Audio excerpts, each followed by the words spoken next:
Bible's been corrupted. To a degree, yeah. Right? Okay. So you believe that the Bible's been corrupted? To a degree. Well, you don't know to what degree. No, it doesn't matter. How can you know? You can't. You know why, right? How can you know? That's the question. How could I know? Yeah. Right? Remember, we using the word believe. Now, how I know that, right? Because the parts of the Bible that I believe, it's in the Quran. That doesn't make sense, though. Why doesn't it make sense? I'll tell you why it doesn't make sense. You asked me what do I believe. No. So right? anything that's not in the Quran, you don't accept. You asked me what I believe. No.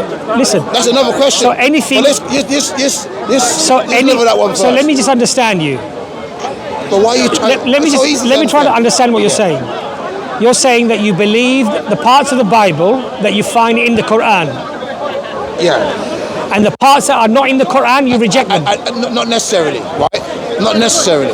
I'm just saying, right? Because, all right, I think the story of Noah after his sons. The Bible might say I think the Bible says Noah had 3 sons. But I think in the Quran, is it 2? So there's a different story in there, right? But I'm not gonna knock that, right? And say nah, the Quran one is wrong.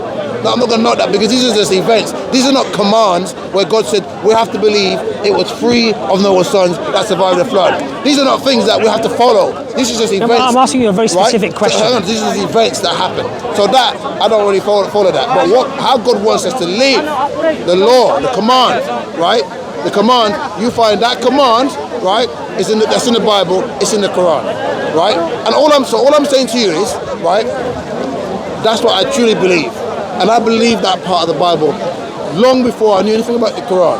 When I came to read the Quran, right, and I thought, wow, I'll get inspiration. I realized that what I was naturally believing in the Quran, that part was in the Bible, right? And that's all I'm saying, brother. That's all I'm saying. Now I'm not saying the rest is wrong. I can't say that.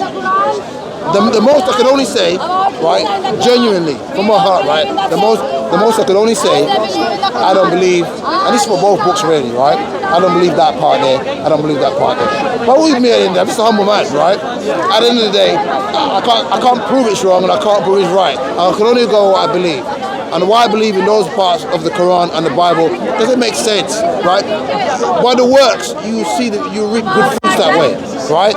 And that's why I believe it, and that's why I'm at. Look, the point that I'm trying to make to you, the point that I'm trying to make to you is that you've accepted that the Bible has been corrupted. To a degree, yeah. To a degree. Yeah. You can't establish, obviously, to what degree, because you have to go to biblical scholars, manuscript evidence, etc., etc. They can't confirm that. Well, because who are they? I would. It's from them. You have to wait till you're dead. I would suggest. And wait to God. I would suggest that evidence plays a huge part. When we die, or should play it. Let me just finish. Let me make my point.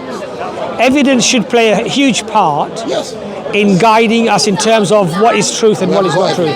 Well, that's what you're claiming. You've got statements. That's what you're claiming. It's a statement. Well, I would say if you find manuscripts that directly contradict with one another, or that can be established to be added in afterwards or taken away, that's a good evidence to establish that corruption has occurred. I don't know what school of thought. No. Let me just finish my point. Let me just finish my point. You said that you're humble, but I would say it's the epiphany of being humble. It's the actual opposite of being humble. To know that something is a scripture of God that can be established to be preserved. This is not just a view now. This is evidence. That can evidence. It's a statement. Have you studied the works of Angelica Newith? Bro, it's a statement. Have you studied the works? Brother, it's a statement. Have you looked at the manuscript evidence? All right, look. All right. To make you understand what I'm talking about. Have you looked at the manuscript evidence? Word evidence. Right, look. Yeah. This is the Milan or something, right? If you go in court, that's why I said it depends what school of thought you're coming from. What the masters decide, what they is going to use as evidence doesn't necessarily mean it's evidence. Under that law, under that state, right? If they say we're going to use this to confirm, like say for example, they say if 10 jurors, right, say this person is guilty, we're going to consider that as evidence. But evidence itself, that's not evidence. What evidence actual is, right? If you got a son, right, and they do a DNA, and the DNA is exactly the same DNA as yours, that is actual evidence, right? That's without reasonable doubt. Okay, you raised but if someone use a system they create to determine what they are going to consider, we're going to use this as evidence to suit ourselves, to our belief. That's different from the actual real definition of what evidence is, right? So when it comes for biblical stuff and like religious stuff, we only got written testimony statements of human beings, of what they were told, right, or what someone said they saw, right? None of us are there, right? So we don't actually have evidence. We've got statements, but we use that as evidence, right, to say this is what we're going to determine what is true. But it doesn't necessarily mean the only evidence you're going to have, right, is when you die, right? You actually meet your Creator. When God there, let me make my point now. That is when that's your. Okay. So you raise a court of law, right? Right. Yeah. There's a judge. Right. There's an accuser and an accused. Right. Committed murder. He committed murder. Right. The judge says, what's the evidence? Right. Sire, there were 100 witnesses. Right. Bring the witnesses forward. Right. He tests the testimony of the witnesses. Right. They're found to be upright people, Right. trustworthy, honest. Okay? Yeah. Okay. They all say yes, they identified that person. Right. He's the person who killed That's that not person. evidence. You say that's not evidence? It's not evidence. Okay. So this is the problem then? We know that, innit? No, this is the problem then. I'll tell you why it's the problem. Okay, 1,000, that's not evidence. This is a problem. Because in the normative sense, how we human beings view and see evidence is not how you see it. No, what I'm saying, no. You see it very differently. No. I gave it. I said You've got your unique way of seeing exactly. I know it's the right. What I'm trying to explain to you is that the system that we belong in uses this as evidence, but it doesn't mean it's actually evidence. It's enough for them to say, you know what? You know why? Because there's a possibility. As long as there's a possibility that those 100 people there could all come together and agree, we're going to lie. Right? And say, this guy did it. Right? You got to look at the possibilities. As long as there's a possibility of you knowing my PIN number. Right? You understand what I'm saying?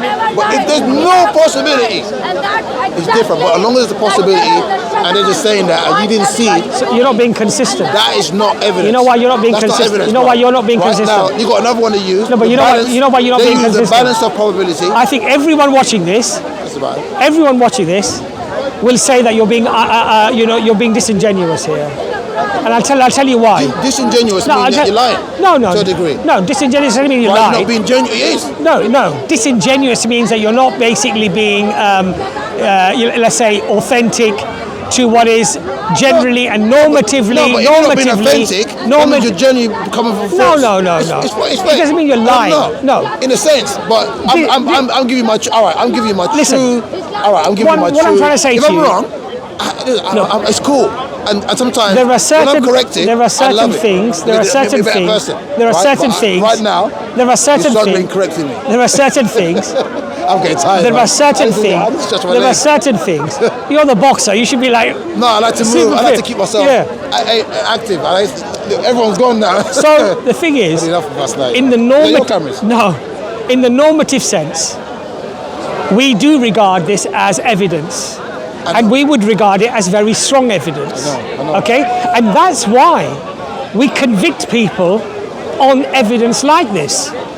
And to remain consistent and have a grounding of reality, we can't now. Speak Arabic? No, I don't speak Arabic, right?